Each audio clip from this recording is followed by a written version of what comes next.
Oi, Facebook, boa tarde, boa terça-feira. Gente, eu tava morrendo de saudade de vocês.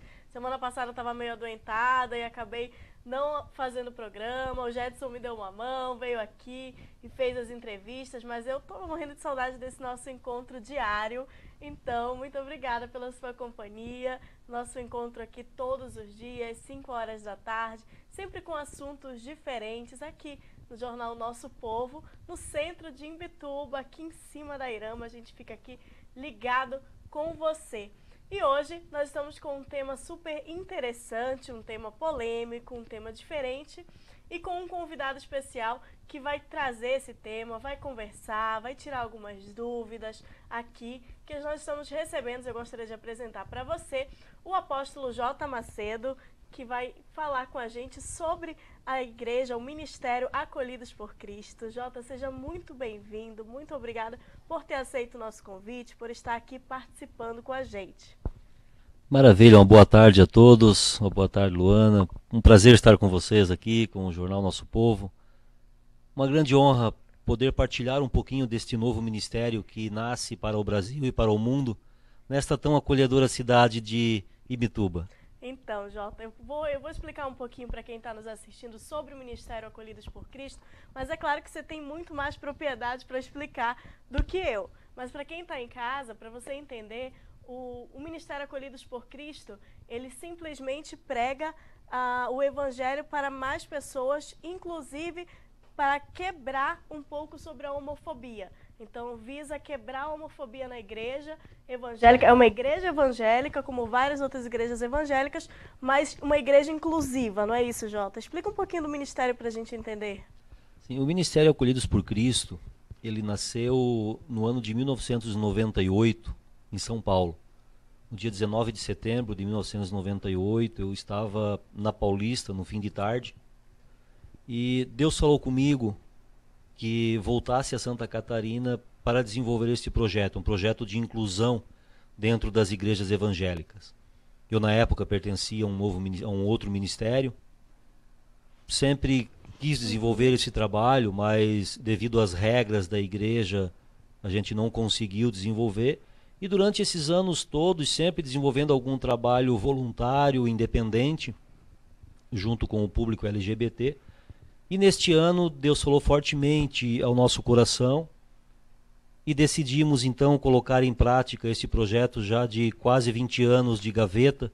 E agora a gente já está com ele na atividade, estamos em todo o Brasil buscando a inclusão do público LGBT na igreja, com a descriminalização da homossexualidade na igreja. Então, muita gente quando pensa no movimento, tem logo em mente que seria uma igreja para gay. É uma igreja para gay ou não? Como que funciona? Não, é uma igreja onde a gente acolhe a todos. Todo ser humano ele necessita de uma força superior, de uma força divina. Tanto hétero como o homo, como o bissexual, como o transexual. Enfim, independente de identidade, de orientação sexual, nós como humanos buscamos e necessitamos de uma força superior, cada um na sua crença. E nós como cristãos buscamos a força em Cristo, em Deus, e pregamos um evangelho inclusivo, onde a gente não encontra na Bíblia motivos para a exclusão deste público que hoje vem sendo tão massacrado pelas igrejas. Então, aqui em Imbituba, ele vai ser a primeira igreja do ministério em todo o Brasil, é isso? Vai ter em outros lugares? Sim, o Ministério Acolhidos por Cristo, com o Ministério Deixados para Trás, a nossa base é o Ministério Deixados para Trás, a base Convenção. E a igreja, o que leva a placa na frente da igreja, é a Igreja Acolhidos por Cristo. Ele nasceu aqui em Imbituba e a primeira igreja no Brasil é aqui em Imbituba, no bairro Nova Brasília. E aí tem um projeto já em andamento para outros lugares do Brasil. Sim, o projeto nosso é a nível Brasil todo e exterior. Agora, dentro de alguns meses, ou até menos de um mês, a gente já estará iniciando os trabalhos em Florianópolis, na capital catarinense. Em breve já São Paulo, Rio de Janeiro, Norte e Nordeste, Porto Alegre também, Paraná. A gente está com um projeto num prazo curto para alcançar o Brasil todo. Então, Jota, você falou para mim sobre o desejo que você teve em voltar para Imbituba. para implementar esse projeto também. O que te levou a implementar esse projeto? Qual foi a tua maior motivação? E também a questão da cidade. Você viu alguma intolerância específica na região que te levou a voltar para implementar o projeto aqui? Na realidade, o que acontece? Hoje eu resido em Imbituba, trabalho em Imbituba, e acabou sendo cômodo iniciar o projeto por aqui. Não somente pela comunidade, mas pela proximidade de várias cidades onde a gente tem um grande público que buscam este acolhimento espiritual, e aqui a gente ficou com um ponto estratégico e de fácil acesso. E também pela acolhida que Imbituba nos deu aqui. Em relação a justamente esse início do projeto, né? A congregação foi fundada agora, em setembro, e nesse período, qual foi o retorno que você teve em relação ao público, né? A aceitação que se teve, a congregação? Sim, a congregação, a gente teve uma boa aceitação. De um modo geral, as pessoas nos procuram diariamente, a gente atende dioturnamente o povo. A gente encontra um pouco de resistência, porque o que acontece? Quando se fala numa igreja inclusiva em uma cidade pequena, um pouco tradicional, primeiro, as pessoas não sabem o que é. Qual a primeira pergunta? Tá, mas o que é uma igreja inclusiva? O que é uma igreja inclusiva? Então, já talvez os pergunta, ouvintes devem estar se perguntando, mas o que é uma igreja inclusiva? Igreja, por si própria, ela não deve incluir, ela é igreja. Ela deve agregar, receber a todos, dar apoio espiritual a todos. Mas o nome igreja inclusiva, ele surge porque a gente busca incluir o público LGBT na igreja de uma forma descriminalizada. Porque durante muitos anos, muitos séculos, as igrejas, de um modo geral, não vou aqui usar nomes, mas elas vêm pregando uma cura do homossexualismo, vêm pregando uma cura gay. Até se discute muito isso no Brasil hoje, é tema de várias conferências, de vários encontros, de vários debates. É um tema muito delicado, mas se apresenta uma cura e não se apresenta um remédio. Então, se é uma doença, a gente condena e não cura. E isso é uma injustiça. Cura, né? De que forma que seria essa cura, né? Essa cura, ela não existe, porque essa pessoa, ela não se encontra doente. Ela simplesmente tem essa orientação sexual. Isso é um particular dela. Acho que as igrejas, elas buscam entrar na intimidade das pessoas. E quando eu vejo através da Bíblia, Deus, ele nos vê como almas. Ele não nos vê masculino, feminino. Ele nos vê almas, e almas não têm sexo. Então eu creio, com base bíblica, que a sexualidade, ela não está vinculada à salvação da alma. A sexualidade é algo aqui da terra, é algo terreno. Então Deus não está olhando se eu sou hétero, se eu sou homo, se eu sou bi, se eu sou trans, ou várias outras situações que acontecem. Deus quer eu com um coração puro, voltado a Ele, voltado a adorar Ele, voltado a aceitar o sacrifício de Cristo na cruz do Calvário, e com um coração puro entregue a Ele, independente da sexualidade.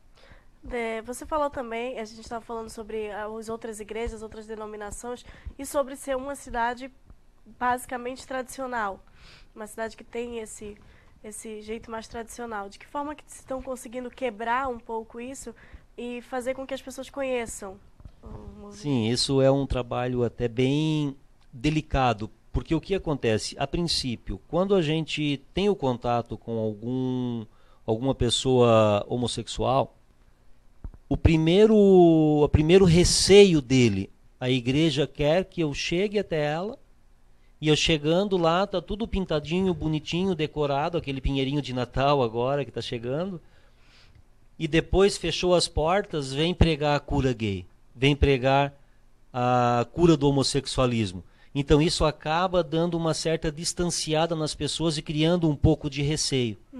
Mas aquelas pessoas que têm se chegado a nós, elas têm visto que a realidade é o que a gente está pregando. A gente está pregando o amor, a inclusão e vivendo ele na prática.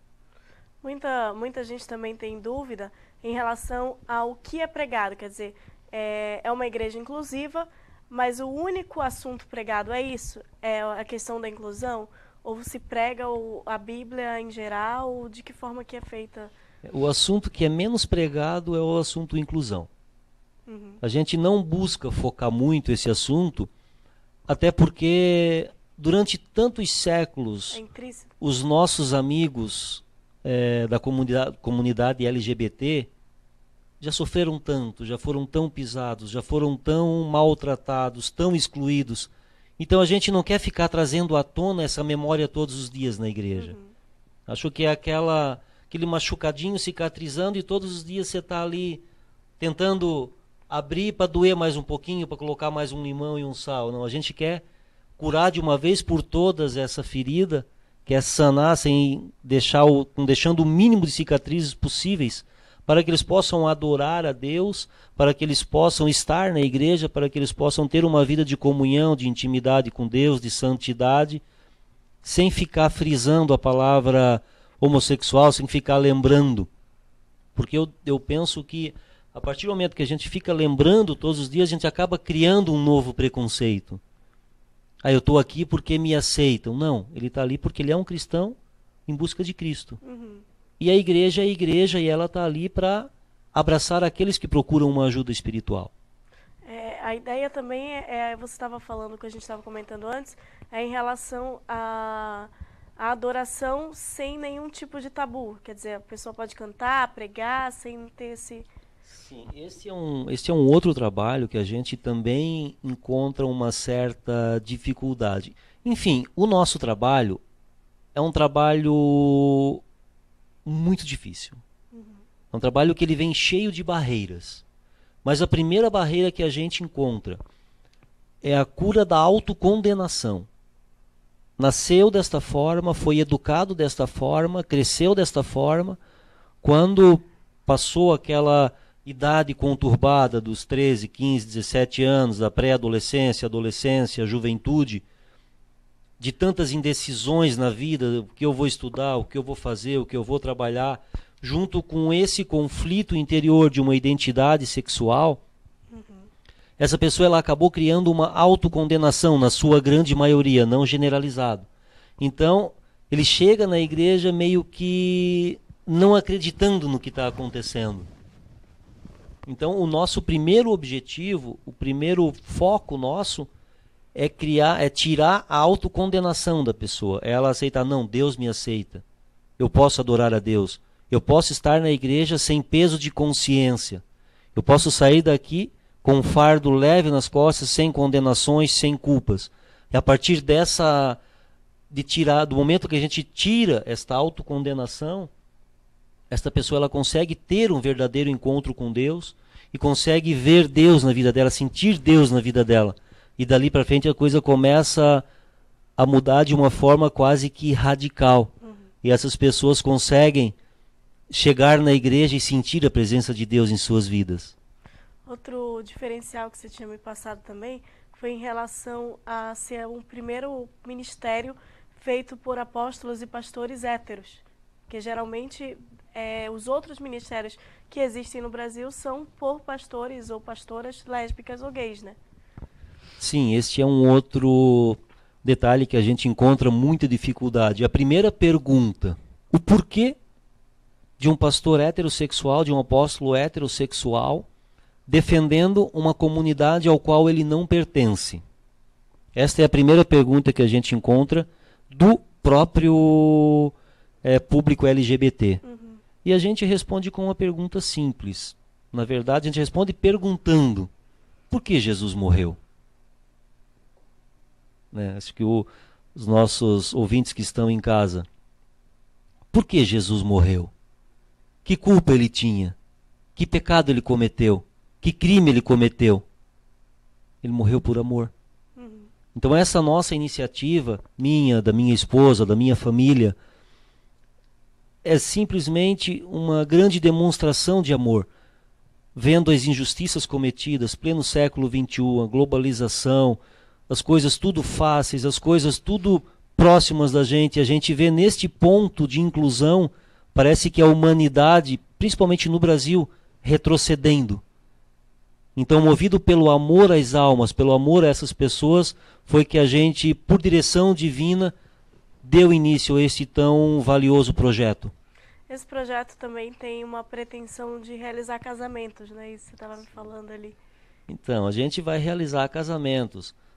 As pessoas nascem, crescem, amadurecem, encontram suas paixões, idealizam seus sonhos, e de repente esse sonho, por um simples detalhe, ele não pode ser realizado. Toda mulher tem um sonho de casar. Todo homem ele tem um sonho de casar. E às vezes, porque eu não tenho uma namorada, eu tenho um namorado, eu não posso casar, eu não posso entrar na igreja. A gente vê de uma forma onde as demonstrações de amor, elas são válidas, desde que seja um amor verdadeiro. Então essas pessoas que queiram vir casar na nossa igreja, poderão estar realizando seus casamentos desde que membros da igreja, independente de orientação sexual. Então, no caso, a pessoa tem que frequentar a igreja, vai ter todo um processo também de se batizar na igreja, de se tornar membro, e aí poderá realizar o casamento. Sim, a partir do momento que a pessoa é membro da igreja, se converteu na igreja, ou já é de uma outra denominação, veio para a nossa igreja, a gente reconhece o batismo da outra igreja. A gente não vem com uma doutrina radical. É batizado em uma outra igreja, se quiser vir com uma carta de recomendação para o nosso ministério, pode vir também. Se não quer trazer uma carta de recomendação, vai ficar ali 2 meses, 3 meses, participando com a gente, logo após também já passa a ser membro da igreja. O membro, a partir do momento que ele começa a frequentar a igreja, ele já é membro. E a partir desse período de 3 meses, ele entra em comunhão com a igreja. Ele vai poder estar participando da Santa Ceia. E a partir desse momento, o apóstolo Jota, eu quero realizar meu casamento. Vai realizar, a gente vai fazer a cerimônia, a gente vai na festa, vai fazer a festa. E o nome de Deus vai ser glorificado, o nome de Jesus vai ser glorificado. E as pessoas, o mais importante, vão poder realizar seus sonhos felizes e sem peso de consciência. Isso aí, eu acho que é isso, Jota. Muito obrigada por trazer essas informações, obrigada por vir apresentar o Ministério e pela dedicação ao Ministério também. Parabéns pelo trabalho. Maravilha, eu fico agradecido pela acolhida de vocês, pela oportunidade, a gente trazer esta informação ao nosso povo aqui de Imbituba, da nossa região e de todo o Brasil também, né? Aqueles que tiverem interesse em conhecer mais sobre o nosso projeto, nos encontrem nas redes sociais ou através do telefone 48 9187 3002.